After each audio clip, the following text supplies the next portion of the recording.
அன்புடையர்களே அனைவருக்கும் இனிய வணக்கம். இது Vatican top 10 sponsor by Black Thunder, Ooty main road, Mettupalayam. Vatican top 10 நிகழ்ச்சியை ஒளிபரப்ப உதவியவர்கள் Black Thunder, Lucky Falls at Black Thunder, Ooty main road, Mettupalayam. நேயர்களை 2000 ஆண்டுகள் பாரம்பரியத்துக் கொண்டு விளங்கும் கத்தோலிக்க திருவையின் தலைமையிடம்தான் வத்திக்கான் நகரம். உலகின் பல்வேறு மாற்றங்களுக்கு காரணமாய் அமைந்திருக்கும் இந்த வத்திக்கானை மையமாக வைத்து திருத்தந்தையர்களின் உலகளாவிய தொடர்பாடுகள் இருக்கின்றன, செயல் திட்டங்கள் நிறைவேறுகின்றன. அந்த வகையில் திருவை செய்திகள், திருத்தந்தையின் உரைகள், சந்திப்புகள், திருப்பயணங்கள், சமூக நேர்காணல்கள் என எண்ணற்ற நிகழ்வுகளை வாரந்தோறும் கொண்டு வருவதுதான் இந்த வத்திக்கான் டாப் 10. இன்றும் மறைக்கப்படும் பக்தி, மதவெறியை தூண்டும் யூபிலி ஆண்டுக்கான பாதுகாப்பு ஏற்பாடுகள், 1500 ஆண்டுகள் பழமையான 10 கற்பனைகள் என பல நிகழ்வுகள் காத்திருக்கின்றன. அனைத்தையும் அறிந்து கொள்ள வாருங்கள், இன்றைய நிகழ்ச்சிக்குள் போகலாம்.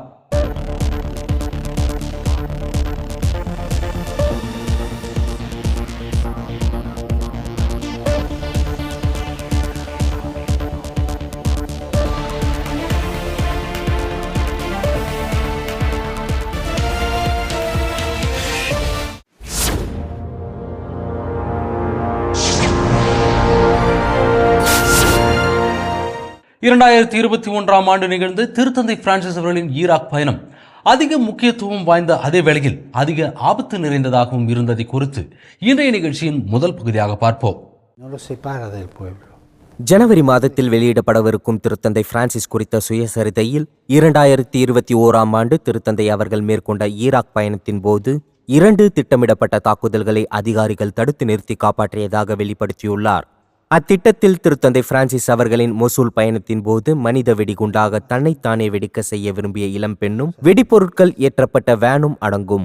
இந்த தாக்குதல் முயற்சிகள் குறித்து பிரிட்டிஷ் ரகசிய சேவைகள் வத்திக்கான் பாதுகாப்பு துறைக்கு தெரிவித்ததாக திருத்தந்தை அவர்கள் இச்சுயசரிதையில் குறிப்பிடுகிறார். ஈராக் போலீசார் அவர்களை தடுத்து நிறுத்தி அவர்களை வீழ்த்தியது அனைவரும் அறிவர். திருத்தந்தை பிரான்சிஸ் அவர்களின் ஈராக் பயணம் மிகவும் முக்கியமானதாக இருந்தது. அவர் அதை அடையாள சின்னம் என்று குறிப்பிடுகிறார். மீண்டும் பயணத்தை தொடங்குவதில் மகிழ்ச்சி அடைகிறேன்.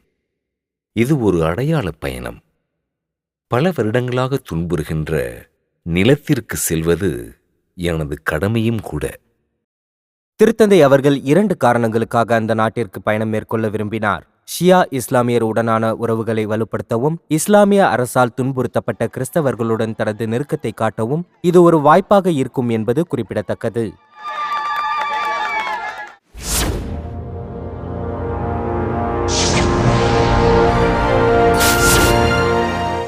மறைத்து வைக்கப்படும் பக்தி மதவெறியை தூண்டுவதாக அமைந்துவிடும் என்று திருத்தந்தை அவர்கள் தனது 47வது திருத்தூது பயணத்தில் குறிப்பிட்டிருக்கிறார்.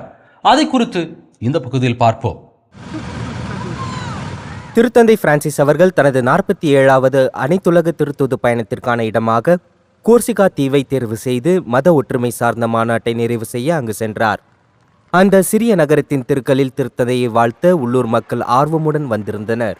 இந்த 108 வயது மூதாட்டியோடு சிலர் திருத்தந்தை அவர்களின் ஆசீர்வாதத்தை பெற்றனர். இந்த மாநாட்டில் கத்தோலிக்கர்கள் சில நேரங்களில் தங்கள் நம்பிக்கையை மறைக்க விரும்புவது குறித்தும் மறைக்கப்படும் பக்தியின் ஆற்றல் குறித்தும் திருத்தந்தை அவர்கள் சிந்தனை வழங்கினார். நம்பிக்கை தனித்து செயல்படும் ஒன்றாக இருக்க முடியாது. இதை பற்றி நாம் கவனமாக இருக்க வேண்டும். நம்பிக்கையை மறப்பது மதவெறியை தூண்டுவதாக அமையும் என்று சொல்வேன். அதே வேளையில் பொதுவான பக்தியில் எவ்வித கருத்தியல் மாற்றங்களையும் தவிர்க்குமாறு திருத்தந்தை அவர்கள் ஆயர்களை கேட்டுக்கொண்டார். விவாதங்கள், குறுகிய மனப்பான்மை மற்றும் பிளவுகளை தூண்டி பிழைத்து மரியாதை தேடும் குழுக்களால் மக்களின் பொது பக்தி சுரண்டப்படாமல் இருக்க நமக்கு விழிப்புணர்வு வேண்டும். இறை நம்பிக்கை குறைந்து வரும் தற்போதைய சூழ்நிலை கிறிஸ்தவர்களுக்கு கற்கும் வாய்ப்பை வழங்குகிறது. நம்பிக்கையை திணிக்காமல் அவர்கள் நற்செய்தி அறிவிக்கவே அது அறிவுறுத்துகிறது என்று திருத்தந்தை அவர்கள் தெரிவித்தார். திருப்பலியின் போது திருத்தந்தை அவர்கள் திருவருகை காலத்தின் 3வது ஞாயிற்றுக்கிழமைக்கான இளஞ்சிவப்பு நிற ஆடை அணிந்திருப்பதை பார்க்க முடிந்தது. கோர்சிகா பகுதியானது திருத்தந்தையை இருக்கரம் நீட்டி வரவேற்றது. ஆயிரக்கணக்கான மக்கள் தெருக்களில் வந்து திருத்தந்தையை வரவேற்று வாழ்த்தினர். தீயணைப்பு வீரர்கள் அவரை சந்திக்க வெளியே வந்தனர். மேலும் வழியில் சிலர் திருத்தந்தையின் வாகனத்தை நிறுத்தி திருத்தந்தை பிரான்சிஸ் அவர்களுக்கு இதய வடிவிலான பீஸாக்களை வழங்கினர். புறப்படுவதற்கு முன் நீண்ட காலமாக எதிர்பார்க்கப்பட்ட அரசியல் சந்திப்பாக திருத்தந்தையும் பிரெஞ்சு அதிபர் இமானுவேல் மேக்ரோனும் சந்தித்துக் கொண்டனர் என்பது குறிப்பிடத்தக்கது.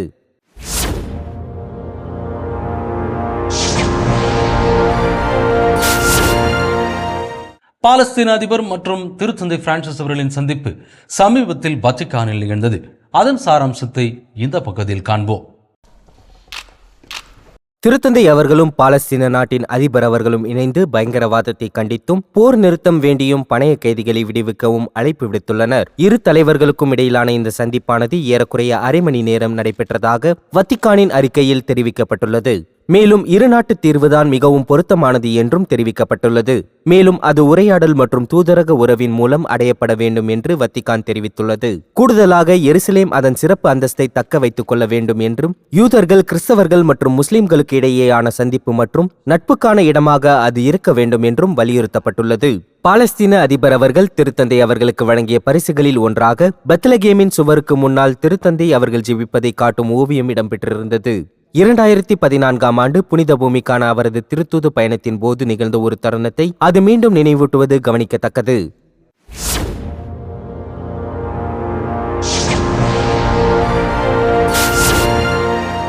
தேவையில் இருக்கும் நாடுகளில் லாப முறையை நோக்கமாக கொண்டு தொழில் தொடங்கும் நிறுவனங்கள் குறித்து திருத்தந்தை பிரான்சிஸ் அவர்கள் கருத்து தெரிவித்திருக்கிறார். அதை குறித்து இந்த பகுதியில் பார்ப்போம். தேவையில் இருக்கும் நாடுகளில் தொழிற்சாலைகளை திறக்கும் பன்னாட்டு நிறுவனங்கள் குறித்து விமர்சித்த திருத்தந்தை அவர்கள் உள்ளூர் வளர்ச்சியை அது ஊக்குவிக்கவில்லை என்றும் இன்றைய நிதி உலகின் நன்மை மற்றும் தீமைகளை குறித்தும் தனது கருத்தை வெளிப்படுத்தினார். லாபம் மட்டுமே அளவுகோலாக இருக்கும்போது உண்மையான பொருளாதாரத்திற்கு எதிர்மறையான விளைவுகள் மட்டுமே ஏற்படும். மக்களை மதித்து ஏற்றத்தாழ்வுகளை தூண்டி தேசங்களின் வாழ்விலிருந்து பணம் விலகி நிற்கும்போது அது அதன் நோக்கத்தை இழந்து விடுகிறது. மேலும் அது ஒரு நாகரிகமற்ற பொருளாதாரமாக மாறிவிடுகிறது. இத்தாலிய வங்கி நிறுவனங்களின் பிரதிநிதிகளுடனான சந்திப்பின் போது திருத்தந்தை பிரான்சிஸ் அவர்கள் இந்த கருத்துக்களை வெளியிட்டார் என்பது குறிப்பிடத்தக்கது.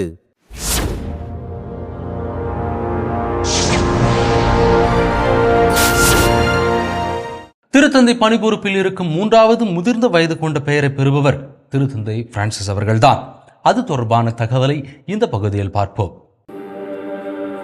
திருத்தந்தை பிரான்சிஸ் அவர்கள் தனது 88ஆம் வயதை நிறைவு செய்கிறார். இதனால் அதிக வயதில் இன்னும் பதவியில் இருக்கும் 3வது திருத்தந்தை என்ற இடத்தை அவர் பெற்றுள்ளார். 93 வயதான திருத்தந்தை 13ஆம் லியோ மற்றும் 102 ஆண்டுகள் வாழ்ந்ததாக கூறப்படும் 7ஆம் நூற்றாண்டின் திருத்தந்தை அகத்தன் ஆகியோர் மட்டுமே இவருக்கு முன்னால் இருக்கின்றனர். திருத்தந்தை 16ஆம் பெனடிக்ட் அவர்கள் தனது 95ஆம் வயதில் மறைந்தார். ஆனால் தனது 85ஆம் வயதிலேயே தனது பதவியை விட்டு விலகினார். உடல் ரீதியாக திருத்தந்தை பிரான்சிஸ் அவர்கள் சக்கர நாற்காலியில் அதிகம் சுற்றி வருகிறார். கடந்த ஆண்டில் கூட அவர் உடல் நலம் காரணமாக எந்த ஒரு முக்கிய நிகழ்வும் ரத்து செய்யப்படவில்லை. உண்மையில் அவர் 9 அதிகாரப்பூர்வ மற்றும் பொது கூட்டங்களை உள்ளடக்கியிருக்கும் நாட்களும் இருக்கின்றன. திருத்தந்தை பிரான்சிஸ் அவர்களின் வயிற்று குடலிறக்க அறுவை சிகிச்சைக்கு பிறகு மனதளவில் அவர் நலமுடன் இருப்பதாக கூறி இம்மனிதருக்கு 60 வயதிற்குரிய ஆணின் மூளைதான் இருக்கிறது என்று அவரது மருத்துவர் குறிப்பிட்டது தற்போது உண்மையாகியிருக்கிறது. திருத்தந்தை பிரான்சிஸ் அவர்கள் ஆண்டு துவக்கத்திலிருந்தே உடல்நல சிக்கல்களை எதிர்கொண்டார். அப்போது அவருக்கு ஏற்பட்ட சுவாச பிரச்சனைகள் காரணமாக அவருடைய உடனிருந்தவர்கள் சில சமயம் மறையுரைகளை வழங்க வேண்டிய கட்டாயம் ஏற்பட்டது. உதாரணமாக புனித வாரத்தில் குருத்தோலை ஞாயிறு அன்று திருத்தந்தை அவர்கள் மறையுரை வழங்கவில்லை. புனித வெள்ளியன்று நடைபெற்ற சிலுவை பாதைக்கு தலைமை தாங்க அவர் கொலோசியத்திற்கு செல்லவில்லை. இவ்வளவு இடர்பாடு இருப்பினும் திருத்தந்தை பிரான்சிஸ் அவர்கள் தன்னால் இயன்ற வரை பெரும் ஆற்றலை வெளிப்படுத்தியுள்ளார். 2024ஆம் ஆண்டு திருத்தூது பயணமாக தனது மிக நீண்ட பயணத்தை மேற்கொண்டார். அவரது பிறந்த நாளுக்கு 2 நாட்களுக்கு முன்பு மதம் சார்ந்த மாநாட்டில் பங்கேற்க திருத்தந்தை அவர்கள் கோர்சிகாவிற்கு பயணம் சென்றது கவனிக்கத்தக்கது.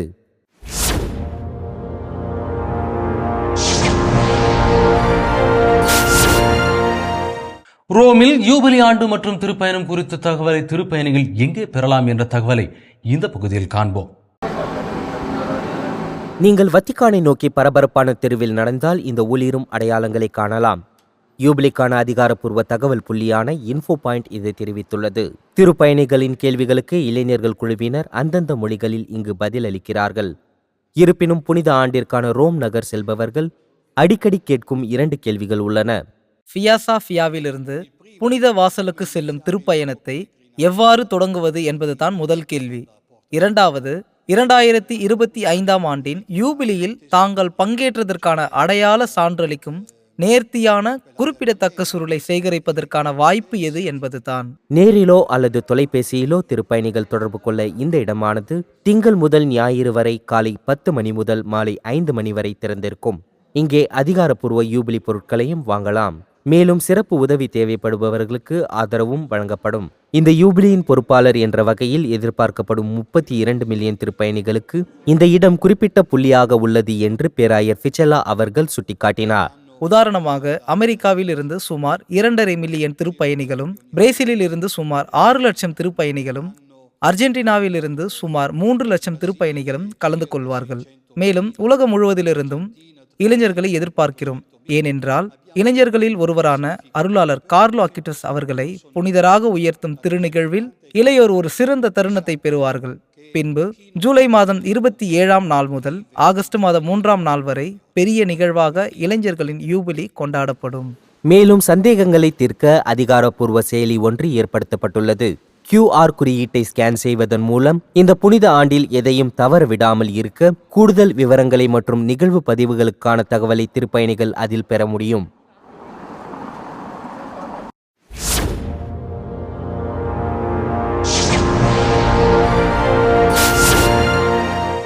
வரும் ஜூபிலி ஆண்டை முன்னிட்டு ரோம் நகரில் எதிர்பார்க்கப்படும் மில்லியன் கணக்கான திருப்பயணிகளின் மனதில் கொண்டு பலதரப்பட்ட வகையில் பாதுகாப்பு நடவடிக்கைகள் மேற்கொள்ளப்பட்டு வருகின்றன. அது குறித்த தகவலை இந்த பகுதியில் பார்ப்போம். வரவிருக்கிற யூபிலி ஆண்டில் மில்லியன் கணக்கான திருப்பயணிகள் மற்றும் சுற்றுலா பயணிகளின் வருகையை எதிர்பார்த்து இத்தாலிய அதிகாரிகள் அதிக விழிப்புடன் செயல்படுகிறார்கள். கார்டியா டி ஃபினான்சா போன்ற சில பாதுகாப்பு படைகள் மோசடியை தடுக்க பல்வேறு பணிகளை மேற்கொண்டு வருகின்றன. எடுத்துக்காட்டாக போலி தயாரிப்புகள் அல்லது தரக்கட்டுப்பாட்டுக்குள் வராத தயாரிப்புகளின் விற்பனையை கண்காணித்து வருகின்றன. யூபிலியின் பார்வையில் பகலில் அதிக திருப்பயணிகள் இருக்கக்கூடிய நகரத்தில் உள்ள பல்வேறு ஷாப்பிங் சென்டர்கள் போன்ற இடங்களை தொடர்ந்து கண்காணிப்பது அவசியம். சிக்கல்கள் மற்றும் மோசடிகளை தவிர்க்க ஒருவர் எப்போதும் அதிகாரப்பூர்வ விற்பனை நிலையத்திற்கு செல்ல வேண்டும் என்று கிராசியானோ ருபினோ அவர்கள் பரிந்துரை செய்கிறார். குறிப்பாக ஒருவர் ஆன்லைனில் வாங்கும் போது கவனமாக இருக்க வேண்டும். சில வாரங்களுக்கு முன்பு 6 மில்லியன் போலியான பொருட்களை கார்டியா டி ஃபினான்சா கைப்பற்றியது. படுக்கை மற்றும் காலை உணவுகள் அல்லது சுற்றுலா விடுதிகளின் மோசடிகளை உன்னிப்பாக கண்காணிக்க அவர்கள் முயற்சி செய்து வருகின்றனர். அதாவது இல்லாத அடுக்குமாடி குடியிருப்புகள் இருப்பதாக சொல்லும் தனியார் நபர்கள் போன்ற விரும்பத்தகாத விளைவுகளை தவிர்க்க அவர்கள் பரிந்துரையை வழங்குகிறார்கள். அதிகாரப்பூர்வ வலைத்தளங்களை பயன்படுத்தல், தனிப்பட்ட நபர்களுடன் பேசாமல் இருத்தல் மற்றும் மோசடிக்கு ஆளாகி இருந்தால் 117ஐ அழைத்தல் போன்றவையே அந்த அறிவுறுத்தல்கள். தகவல் புள்ளிகள் இருக்கின்றன. கார்டியா தி ஃபினான்சியாவை பொறுத்தவரை ரோம் வரும் திருப்பயணிகளுக்காக 24 மணி நேரமும் செயல்படும் அவசர உதவி எண் ஏற்படுத்தப்பட்டிருக்கிறது. 24 மணி நேரமும் செயல்படும் ரோந்து பணிகளும் அறைகளும் இருக்கின்றன. அவசர எண் 117 மூலம் நாங்கள் பதிலளித்து திருப்பயணிகள் மற்றும் குடிமக்களுக்கு உதவுகிறோம். கிறிஸ்துமஸ் மற்றும் யூபிலியின் போது சுற்றுலா பயணிகள் வத்திக்கானில் தங்கியிருக்கும் போது அவர்களுக்கு அதிகபட்ச பாதுகாப்பை உறுதி செய்வதற்காக பாதுகாப்பு படைகளின் எண்ணிக்கை அதிகரிக்கப்பட்டுள்ளது என்பது குறிப்பிடத்தக்கது.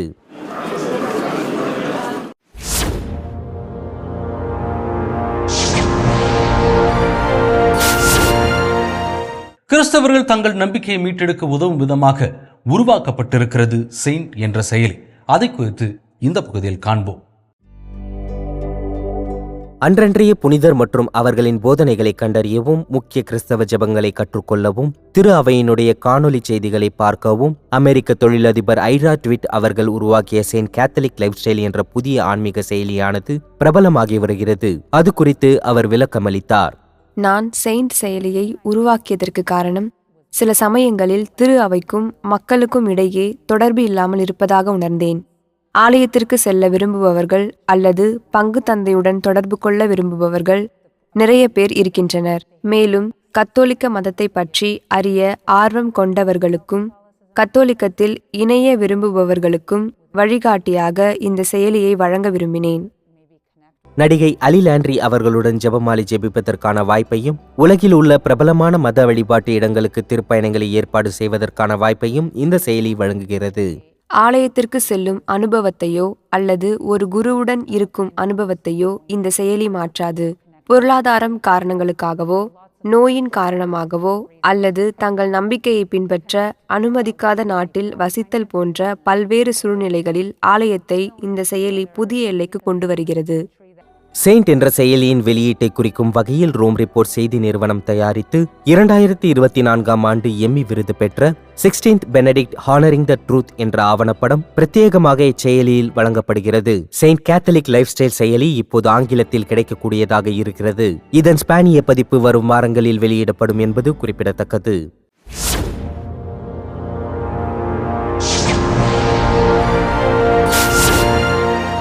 ஏறக்குறைய 1500 வருடங்கள் பழமையான 10 கற்பனைகள் அடங்கிய பளிங்குக்கல் ஏலத்திற்கு விடப்பட்டிருக்கிறது. அது குறித்த தகவலை இந்த பகுதியில் காண்போம். 10 கற்பனைகளில் எஞ்சியிருக்கும் பழமையான பளிங்குக்கல் இப்போது ஏலத்திற்கு வந்துள்ளது. சுமார் 1500 ஆண்டுகள் பழமையான இது சினாய் மலையில் கடவுள் மோசேயிடம் கூறியவற்றை பேலியோ ஹீப்ரு மொழியில் கொண்டுள்ளது. இந்த பளிங்கு கற்களால் ஆன பலகை சுமார் 114 பவுண்டுகள் எடையை கொண்டதாக இருக்கிறது. 1913ஆம் ஆண்டு தெற்கு இஸ்ரேலில் நிகழ்த்தப்பட்ட ஓர் அகழ்வாராய்ச்சியின் போது இது கண்டுபிடிக்கப்பட்டது. மேலும் இந்த ஏலத்தை சோத்பைஸ் என்ற நிறுவனம் டிசம்பர் மாதம் 18ஆம் நாள் நியூயார்க்கில் நடத்த திட்டமிட்டிருந்தது. இந்த பளிங்கு பலகை எவ்வளவு பணம் கொடுத்து ஏலம் எடுக்கப்படும் என்பது உறுதியாக தெரியவில்லை என்றாலும் இறுதி விலை $1 மில்லியன் எட்டும் என்று மதிப்பிடப்பட்டது. இதே போன்ற ஒரு பொருள் ஏற்கனவே இதே ஏல மையத்தில் ஏலம் விடப்பட்டுள்ளது. 1312ஆம் ஆண்டு ஸ்பானிய போதகர் ஒருவரால் எழுதப்பட்ட திருவிவிலியம் தான் அது. இடைக்கால ஸ்பெயினில் இருந்து தப்பிய மிக முக்கியமான எபிரேய கையெழுத்து பிரதிகளில் இதுவும் ஒன்றாக இருந்து வருகிறது. டெல் அவிவில் உள்ள யூத மக்களின் அருங்காட்சியகத்தால் கிட்டத்தட்ட $7 மில்லியன் இது வாங்கப்பட்டது என்பது குறிப்பிடத்தக்கது.